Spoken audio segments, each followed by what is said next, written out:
Nós vamos acompanhar, peço para que você abra sua Bíblia lá em Filipenses, no capítulo 2. E hoje nós vamos dar continuidade àquilo que estamos meditando com vocês. Queria antes que nós pudéssemos orar, que você pudesse fechar os teus olhos e nós vamos clamar ao Senhor neste momento. Pai, obrigado, Deus, pela Tua presença, Deus, no nosso meio, Pai. E neste momento, Deus, nós estamos aqui para clamar, Pai, para que o Teu Espírito Santo ministre, Deus, em cada coração, Pai. O Senhor é Deus que conhece, Deus, aquilo que carecemos. E se o Senhor não se revelar a nós, não tem como nós compreendermos, ó Deus, a Tua palavra, a Tua vontade, a Tua direção para as nossas vidas, Pai. Por isso, neste momento, nós nos colocamos, ó Deus, nas Tuas mãos. Carecemos, ó Deus, da Tua orientação e clamamos para que o Senhor fale conosco, Deus, neste momento. E nós oramos, ó Deus, com muita gratidão, Deus, no nome santo e poderoso de Jesus Cristo. Amém, Senhor. Queridos, nós estamos aprendendo a respeito da carta do apóstolo Paulo ali, que ele escreveu para a igreja de Filipe. Nós já meditamos no capítulo 1. Ali no capítulo 1 nós aprendemos que as circunstâncias que nós vivemos no nosso dia a dia, às vezes podem nos enganar, porque elas criam, às vezes, ilusões que fazem com que a gente não entenda o motivo ou a razão que, às vezes, nós passamos por dificuldades. O apóstolo Paulo estava aprisionado, vivendo numa prisão, quando ele escreveu, e ele sabia de que aquela prisão não era um fracasso, muito pelo contrário. Deus tinha planos e Deus tinha propósitos para a vida dele. Nós também aprendemos ali no capítulo 1 que às vezes a alegria do nosso coração, ela pode ser roubada quando afeta os nossos relacionamentos.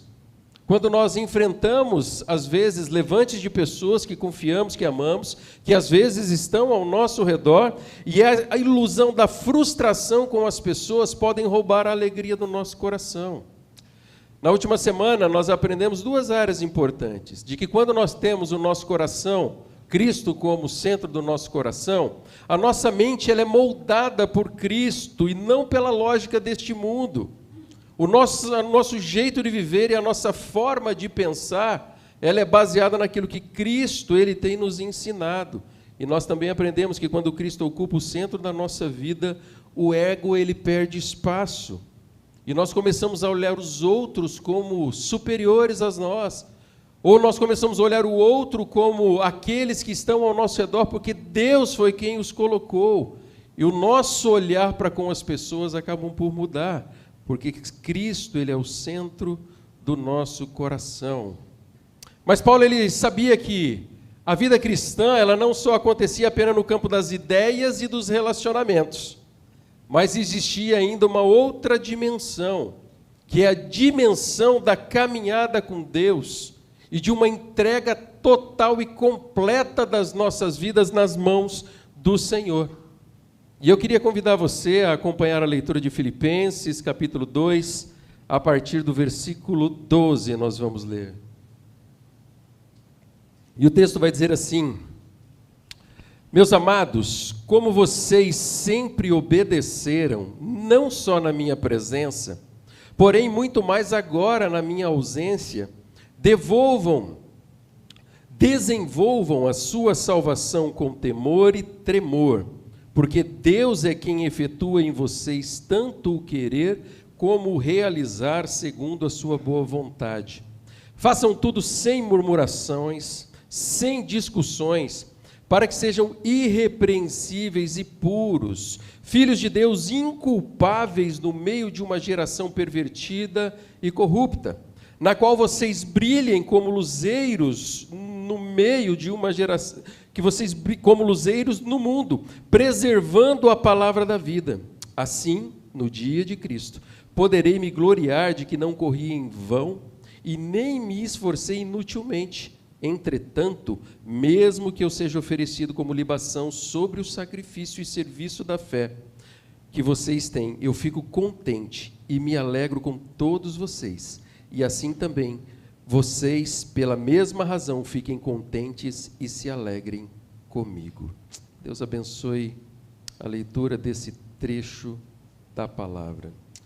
Queridos, Paulo ele começa a ensinar a respeito dessa dimensão espiritual da caminhada com Deus. E que às vezes ela vai confrontar, ela vai fazer ali um levante contra a nossa vontade.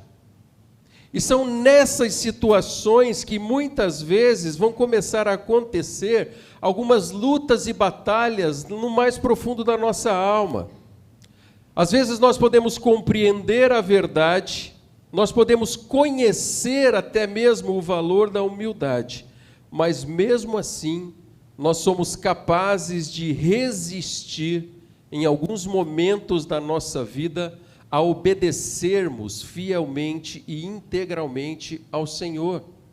Ou seja, em outras palavras, não basta simplesmente nós sabermos aquilo que precisamos fazer, mas nós precisamos obedecer aquilo que Deus ele se revela ou ele revela a nós, para que a vontade do Senhor ela se manifeste de uma forma completa na nossa vida.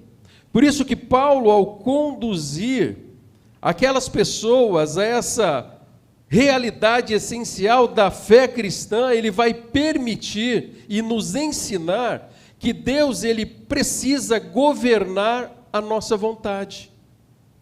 Não basta nós simplesmente ouvirmos o direcionamento, mas o executar a vontade precisa estar nas mãos do Senhor. E quando Ele é o centro da nossa vida, nós também iremos permitir que Deus ele governe a nossa vontade. Queridos, quando Cristo ocupa o centro da nossa vida, a nossa vontade se rende à ação de Deus. É isso que ele está ensinando. Lá no verso 12 ele vai dizer, olha, assim meus amados, como vocês sempre obedeceram, não só na minha presença, porém muito mais agora na minha ausência. Lembre que ele estava preso. Desenvolva a sua salvação com temor e tremor, porque Deus é quem efetua em vocês tanto querer como realizar segundo a sua boa vontade. Queridos, depois de tratar dos relacionamentos uns com os outros, Paulo agora conduz aquelas pessoas que viviam naquela cidade, naquela igreja, a uma dimensão mais profunda, que é de uma obediência, entrega e rendição total. E é muito interessante que ele reconhece um valor daquelas pessoas que viviam ali. Ele diz, olha, da mesma forma como vocês sempre obedeceram. Ele reconhece que a caminhada de fé daquelas pessoas, daqueles irmãos, aqueles irmãos que passavam pelas mesmas lutas, pelos mesmos desafios, pelas mesmas dificuldades, pelas mesmas perseguições, que aqueles mesmos irmãos, eles sempre obedeceram.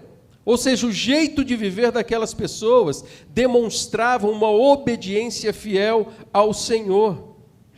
Mas, queridos, a vida ela não é só construída por aquilo que ficou no passado, por decisões que nós tomamos no passado, ela continua sendo formada no presente. E por isso que ele começa a dizer, olha, ponham em ação a salvação de vocês com temor e tremor. Em outras versões, desenvolva a salvação com temor e tremor. Paulo ele não está dizendo que a salvação é conquistada pelo esforço humano. Ele não está dizendo isso. A própria palavra de Deus, a Escritura, ela afirma que nós somos salvos pela graça de Deus, é presente do Senhor, é mediante aquilo que Cristo fez, não aquilo que nós fazemos. Lá em Efésios 2,8 vai dizer, pois vocês são salvos pela graça, por meio da fé, e isso não vem de vocês, é dom de Deus, não por obras para que ninguém se glorie. Paulo ele está ensinando que a salvação, essa salvação oferecida e ofertada por Deus através do sacrifício de Cristo Jesus, ela precisava ser vivida de uma forma que glorificasse a Deus. Em outras palavras, a fé em Cristo, ela alcança os nossos corações, Ela começa a moldar o nosso interior e tratar o nosso interior, o mais íntimo do nosso ser. Mas essa fé, ela precisa espelhar aquele que habita em nós e que tem nos levado a vivermos como Deus deseja. É muito interessante, queridos, que no texto que nós lemos, a expressão ali temor e tremor, ela vai falar de reverência, de seriedade de dentro de Deus, de reconhecermos que a vida cristã, ela não pode ser uma vida vivida superficialmente, ela envolve decisões reais, escolhas diárias e uma disposição sincera que precisa brotar no nosso coração para que a gente possa obedecer a Deus. Eu separei ali o termo temor e tremor e nós vamos olhar um pouquinho mais profundo o que isso significa. Essa expressão ela vem do grego, né? Ela significa phobos, que é o temor, reverência, respeito profundo, e tem também tromos, que é tremor, senso de seriedade, consciência da própria limitação. A combinação dessas palavras que aparecem no Novo Testamento, ela precisa desenvolver em nós uma postura de reverência sincera diante de Deus. E não está falando a respeito de medo ou punição por aquilo que fazemos ou deixamos de fazer. Ou seja, temor e tremor não é um medo que afasta, mas é uma consciência que vai nos aproximar de Deus para que em obediência nós possamos viver o que Deus deseja. O que Paulo está dizendo para aquelas pessoas é que eles precisavam viver a vida com a consciência da grandeza de Deus e do poder de Deus, mas também com uma responsabilidade mediante a salvação que Jesus Cristo tem nos oferecido, e também implica em um coração sensível a obedecer à vontade do Senhor. Queridos, essa mesma palavra do grego vai aparecer lá em 2 Coríntios 7,15, que diz assim, olha, e a afeição dele por vocês fica maior ainda, quando lembra que todos vocês foram obedientes, recebendo-os com temor e tremor, e alegro-me por me ter plena confiança em vocês. Mas não só no Novo Testamento, no Antigo também, em Salmos, capítulo 2, verso 11, vai dizer, adorem ao Senhor com temor e o exultem com tremor. Profundidade em saber que Deus é Deus presente. Que Deus é Deus que faz a diferença. Mas, queridos, Paulo, ele não deixa simplesmente um chamado à obediência baseado ou apoiado nas forças e sabedoria humana. A nossa obediência a Deus é baseado não naquilo que nós estamos ou somos vivendo, ou aquilo que estamos vivendo, mas naquilo que Deus em Cristo é. Por isso que ele diz no verso 13 do capítulo 2 de Filipenses, pois é Ele quem efetua em vocês tanto o querer quanto o realizar, de acordo com a sua vontade. Queridos, quando Cristo se torna o centro da nossa vida, a sensibilidade espiritual do nosso coração nos aproxima de Deus, para que nós sejamos capazes de perceber o direcionamento dos detalhes do Senhor na nossa vida. E aí talvez seja um dos grandes desafios. Deus, Ele trabalha e deseja trabalhar dentro do nosso coração. E quando Ele faz isso, Ele começa a mudar algumas coisas. Ele começa a transformar os desejos do nosso coração. Ele começa a moldar as nossas vontades. E mais do que isso, Ele vai nos envolver de tal forma que Ele irá fortalecer as decisões que glorificam o nome de Deus dentro do nosso coração. E essa força vem da presença do trono do Deus Todo-Poderoso. Queridos, em algumas situações, aquilo que antes, para a vida de uma pessoa, parecia ser impossível, começa a se tornar realidade, porque o próprio Deus está operando dentro do coração daquele que permite que Deus atue quando Cristo é o centro da nossa existência. Quando Cristo ocupa o centro da nossa vida, a vontade deixa de ser guiada apenas pelos impulsos pessoais. As nossas vontades normalmente são vontades egoístas, baseadas às vezes em desejos e naquilo que nós queremos. Mas quando nós nos permitirmos sermos moldados pelo Senhor, Deus ele vai retirando aquilo que nos atrapalha, aquilo que nos afasta, aquilo que impede o agir soberano e pleno do Senhor na nossa vida. E a nossa vida começa a ser moldada pela ação de Deus. E essa talvez seja uma das maiores fontes de alegria da vida de uma pessoa. Perceber que o Senhor, Ele não apenas nos chama a viver uma nova vida, mas também Ele trabalha em nós para que essa vida se torne uma realidade. E essa nova vida, ela nos molda por dentro e faz com que as pessoas se enxerguem aquilo que está acontecendo do lado de fora. As palavras são moldadas por Cristo. As palavras são moldadas por Cristo. As nossas práticas, os nossos negócios, os nossos relacionamentos passam a ter um significado diferente por causa do Cristo que habita o centro do nosso coração. Se a minha vida de obediência não existe uma rendição total, plena para com o Senhor e para com a vontade de Deus, qual é a diferença que a palavra do Senhor ela tem feito na minha vida? Rendição total, ela não é simplesmente uma opção, mas é o reflexo de que quando Cristo está habitando o coração de uma pessoa, rendição total. João, ele vai falar a respeito de obediência como prova de amor. Lá em 1 João, capítulo 2, dos versos 3 a 6, a palavra do Senhor vai dizer: sabemos que o conhecemos se obedecemos os seus mandamentos. Aquele que diz, eu o conheço, mas não obedece os seus mandamentos é mentiroso, e a verdade não está nele. Mas se alguém obedece a sua palavra, nele verdadeiramente o amor de Deus está aperfeiçoado, e desta forma nós sabemos que estamos nele. Aquele que afirma que permanece nele deve andar como ele andou. Uau! Agora ficou complicado, né, gente? Queridos, o vivermos como discípulos de Jesus implica em nós sermos parecidos com Jesus. No nosso jeito de nos relacionarmos, nos negócios, lá na empresa, quando nós estamos vivendo em família, em sociedade, mas principalmente naqueles momentos em que nós estamos de joelhos na presença de Deus, adentrando na sala do trono do Deus Altíssimo, com todas as limitações que temos, mas nós estamos dizendo, Senhor, venha e reine no meu coração. E o viver que as pessoas estarão vendo ao nosso redor, isso será consequência daquilo que Jesus, através do Espírito Santo, tem realizado no mais profundo do nosso interior.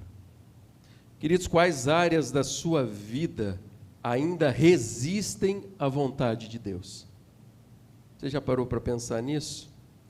Às vezes nós sabemos o que o Senhor deseja, mas nós adiamos decisões, evitamos mudanças ou permanecemos presos aos nossos próprios caminhos, às nossas próprias vontades. E talvez numa noite como essa, Deus nos dá a oportunidade de colocarmos em prática a salvação, de uma forma que isso signifique que Deus, Ele tome o trono do nosso coração para moldar as nossas escolhas, as nossas atitudes, os nossos hábitos, o nosso jeito de viver a vida, pois afinal, quando nós entregamos nossas vontades nas mãos do Senhor, nós estamos permitindo que Ele opere em nós o querer e o realizar do Deus Todo-Poderoso. E aí a nossa vida, ela se torna uma vida alinhada com o propósito de Deus. E quando nós vivemos isso, a alegria do Senhor começa a florescer no nosso coração de uma maneira diferente, de uma maneira verdadeira. Porque rios de águas vivas começam a fluir no nosso interior. E quando nós vivemos desse jeito, quando nós passamos por momentos de dificuldade, nós sabemos em quem nós temos crido e sabemos que Ele é poderoso para agir de forma extraordinária. Nos momentos em que nós passamos por alegria, o nosso coração se enche de gratidão, porque nós temos a convicção de que é Deus quem está realizando isso na nossa vida. E Ele é quem nos sustenta nos momentos de dificuldade. Queridos, quando Deus Ele se torna o centro da nossa vida, grandes coisas começam a acontecer. E mexe no nosso interior e a nossa vontade se rende ao trono do Deus Todo-Poderoso. Só que tem mais uma coisa: quando Cristo ocupa o centro da nossa vida, ela passa a refletir Cristo diante das pessoas. Passa a refletir Cristo onde nós estamos. No ambiente de trabalho, no ambiente da faculdade, da escola, da vizinhança, da família. Naqueles momentos em que nós nos rendemos a tal ponto de que Cristo, Ele vai enxergar, vai ser visto pelas pessoas, as pessoas irão enxergar o Cristo que habitam o nosso coração. Vai dizer o verso 14: façam tudo sem queixas e nem discussões, para que venham a tornar-se puros e irrepreensíveis filhos de Deus, inculpáveis, no meio de uma geração corrompida e depravada, na qual vocês brilham como estrelas no universo, retendo firmemente a palavra da vida. Queridos, depois de falar sobre a mente, os relacionamentos e a obediência total e rendição pessoal ao Senhor, Paulo ele amplia e vai um pouco mais além. Ele começa a mostrar que a vida cristã, ela não acontece somente dentro do nosso coração ou de um núcleo chamado igreja, mas ela se torna visível também para aqueles que estão do lado de fora. Ela é percebida, ela se torna como uma espécie de testemunha diante das pessoas. Por isso que Paulo ele começa com uma orientação muito prática: façam tudo sem queixas e nem discussões. A palavra tudo aqui tem uma importância, porque Paulo ele não está falando apenas de grandes decisões espirituais, mas ele está falando da maneira de como nós vivemos os detalhes do nosso dia a dia. Por isso que Deus, Ele é Deus que governa tudo, mas Ele também se importa com os detalhes, em como nós reagimos diante de situações que nós vivemos, em como nós lidamos com as dificuldades que nós enfrentamos, e mais do que isso, como nós tratamos as pessoas que estão ao nosso redor. Queridos, uma vida que é repleta somente de murmurações e discussões constantes, vão revelar um coração que ainda luta para confiar plenamente em Deus. Um coração que ainda não entendeu que o Deus presente deseja cuidar dos detalhes. E esse talvez seja um coração guiado pelo ego, interesseiro. Agora, quando a vida é dominada por Cristo, isso muda.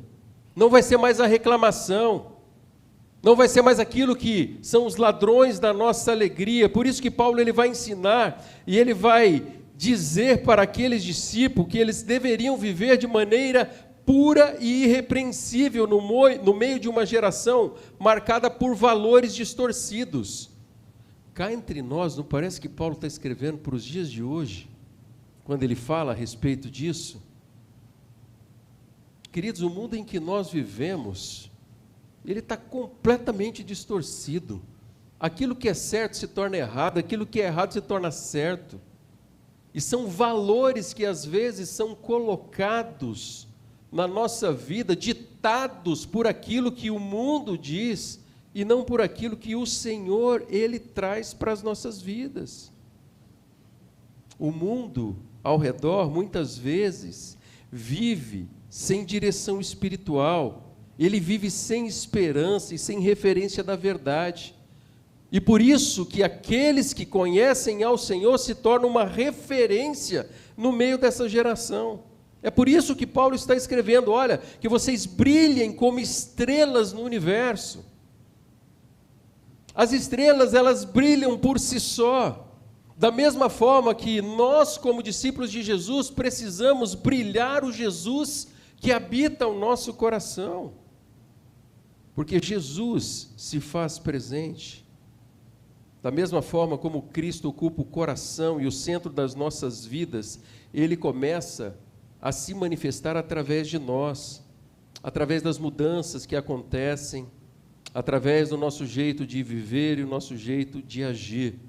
Porque o Cristo que habita em nós está trabalhando com liberdade para transformar a mim e a você.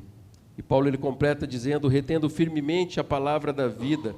A palavra de Deus não é apenas algo a ser conhecida, mas ela se torna aquilo que sustenta a nossa caminhada. A palavra de Deus como alimento, nós temos aprendido isso ali na escola bíblica. A palavra de Deus como lâmpada para os nossos pés. A palavra de Deus como espada que é mais cortante do que aquelas que de profunda. A palavra de Deus é mais cortante que uma espada de 2 gumes. A palavra de Deus, que é martelo que despedaça todo o coração duro. E quando nós permanecemos firmes na palavra de Deus, a nossa vida ganha uma direção diferente e segura, que é a alegria ensinada por Paulo na carta aos Filipenses, que é a alegria dos altos céus no nosso jeito de viver a vida. Queridos, quando a nossa vida ganha direção, quando a nossa vida é guiada por Jesus, vai servir de testemunho para as pessoas que estão ao redor. O mundo pode não concordar com a fé cristã, mas ele percebe quando uma vida está alinhada com Cristo. As pessoas que estão ao nosso redor estão olhando o nosso jeito de viver a vida.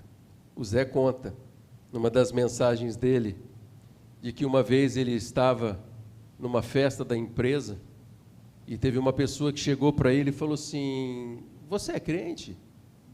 E ele falou assim, eu sou. E a pessoa falou assim, não parece. E ele disse que ele se sentiu tão mal com aquilo. E aquilo fez com que ele refletisse alguns valores que ele estava vivendo. E que isso fez com que ele pudesse olhar para algumas práticas que não estavam de acordo com aquilo que Deus estava ensinando. Queridos, quando Cristo habita o centro da nossa vida, não existe como nós permanecermos do mesmo jeito, com as mesmas palavras, porque o Espírito Santo de Deus vai agir de forma extraordinária. O nosso testemunho que transforma o ambiente que nós estamos vivendo. Tem uma pergunta para você: como as pessoas ao seu redor têm visto você? Você já parou para pensar nisso? Como as pessoas ao seu redor têm visto você? Será que elas olham para você e ela diz, meu Deus, eu quero ser como essa pessoa, eu quero viver desse jeito, eu quero sentir a alegria que eu tenho visto, eu quero conhecer o que está por trás disso que está acontecendo. Agora você conhece gente que parece a Iana Hard? Os novos depois aí procuram lá na internet o que é a Iana Hard, viu? Aqueles que não sabem o que é a Iana Hard. Queridos, a Iana Hard, ela vivia lamentando de tudo que acontecia. Ela lamentava de tudo que estava ao seu redor. Queridos, quando nós passamos por lutas e dificuldades, ainda que as circunstâncias tenham tudo para dizer não, a presença do Deus Altíssimo nos ensina que existe esperança para todas as circunstâncias que nós estamos vivendo. Eu não sei como as pessoas têm visto você, mas uma coisa eu sei: Deus tem visto você. O Senhor conhece as suas atitudes. Queridos, a nossa alegria, ela não está baseada simplesmente nas circunstâncias, mas ela vai se tornar algo no nosso interior, que como consequência disso, será visto para as pessoas no nosso jeito e na nossa maneira de viver. O próprio Senhor Jesus ensinou isso no Sermão da Montanha. Ele vai dizer lá em Mateus capítulo 5, vocês são sal da terra. Ora, se o sal vier a se tornar insípido, como lhe restaurar o sabor? Para nada mais presta senão para ser lançado fora e pisado pelos homens. Vocês são a luz do mundo, e não se pode esconder uma cidade situada no alto de um monte, nem se acende uma lamparina para colocar debaixo de um cesto, mas num lugar adequado, onde ilumina bem todos os que estão na casa. Assim brilhe também a luz de vocês diante dos outros, para que vejam as boas obras que vocês fazem e glorifiquem o Pai de vocês que estão nos céus. Senhor Jesus, falando a respeito daquilo que nós precisamos ser. Paulo também falou, escrevendo segundo aos Coríntios ali, ele vai dizer, olha, graças porém a Deus que em Cristo sempre nos conduz em triunfo e por meio de nós manifesta a fragrância do seu conhecimento em todos os lugares. Porque nós somos para com Deus o bom perfume de Cristo, tanto entre os que estão sendo salvos, como entre aqueles que estão perecendo. Algumas figuras de linguagens, alguns símbolos usados pelo próprio Senhor Jesus para refletir aquilo que nós precisamos ser e viver. E eu volto a perguntar para você, como as pessoas têm percebido a sua vida no ambiente que você vive? Será que lá onde você vive, no teu trabalho, onde você está, você tem testemunhado os grandes feitos de Deus ou tem exalado a amargura que ocupa o teu coração? Já parou para pensar nisso? Será que aquilo que as pessoas estão olhando é verdadeiramente aquilo que tem tomado o trono do nosso coração e o centro da nossa vida? Queridos, no trabalho, na família, na escola, na igreja, na sua maneira de agir diante das situações, tudo isso vai revelar quem verdadeiramente está no trono do seu coração. Paulo, ele nos lembra que a vida de quem colocou Cristo no centro começa a brilhar no meio de um mundo confuso como testemunho para a glória de Deus. Talvez o desafio dessa semana, de forma prática, seja você sondar o seu coração e de repente você permitir que Cristo se torne o governador das suas vontades, que Cristo se torne o governador da sua vida de uma forma completa, porque quando Cristo é o centro do nosso coração, a nossa vida vai testemunhar os grandes feitos de Deus através de Cristo Jesus. Eu não sei o que Deus tem falado ao seu coração. Todas as vezes que eu leio Filipenses, eu fico me colocando, às vezes no lugar de Paulo, e eu fico me colocando, às vezes como aquelas pessoas que estavam vivendo ali naquela época. E às vezes nós vivemos os mesmos conflitos que eles viviam naquela época, as mesmas dificuldades, as mesmas lutas, as mesmas decepções, os mesmos medos. E às vezes nós caímos nas mesmas armadilhas que estão ao nosso redor. Talvez a reflexão para o seu coração é: Cristo tem sido o centro da sua vida?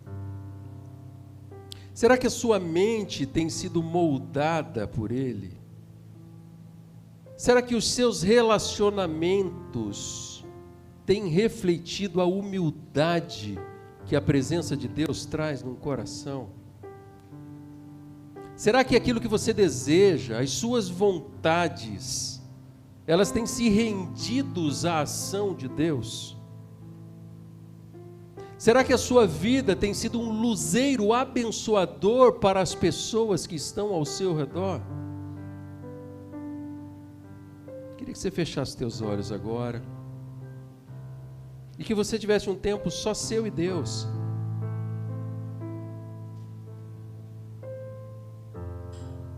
Eu não sei quais são as lutas que têm ocupado sua mente, mas uma coisa eu sei, que Jesus deseja tomar o centro do seu coração. Ele deseja ser aquele que governa a sua vida e a sua existência. Mas para que isso aconteça, é preciso permitir que o Senhor trate alguns obstáculos do seu coração, alguns obstáculos da sua alma. E por isso, nessa noite, o Espírito Santo de Deus desafia a mim e a você a assumirmos compromissos práticos diante do Senhor. Talvez o Espírito Santo esteja mostrando que a sua mente está mais moldada pela lógica do mundo do que pela mente de Cristo. E talvez hoje você precisa dizer: Senhor, eu quero que a minha vida, que o meu jeito de pensar seja moldado pela mente do Senhor. Se você é essa pessoa, fale com Deus nessa hora. Talvez Deus esteja revelando que você ainda está muito aprisionado ao seu ego, e parece que o mundo deve a você, e você é uma pessoa amargurada, porque o seu interior tem sido governado pelo seu ego, e não por Cristo. E talvez a sua oração vai ser: Senhor, tira o meu ego do centro da minha vida, ensina-me a viver com humildade, ensina-me a entregar tudo nas tuas mãos. Agora, talvez nessa noite você esteja adiando alguma decisão que Deus já mandou você tomar, um passo que você precisa dar, uma mudança que precisa se tornar real. Mas para isso Jesus precisa estar no centro do teu coração. E talvez você vai orar dizendo: Senhor, eu entrego a minha vontade nas tuas mãos, para que o Senhor opere na minha vida, tanto querer como realizar. Talvez a luta e o conflito da tua alma seja que a tua vontade tem sido mais importante para a sua vida. E hoje é o momento de se render completamente ao Senhor. Talvez a sua vida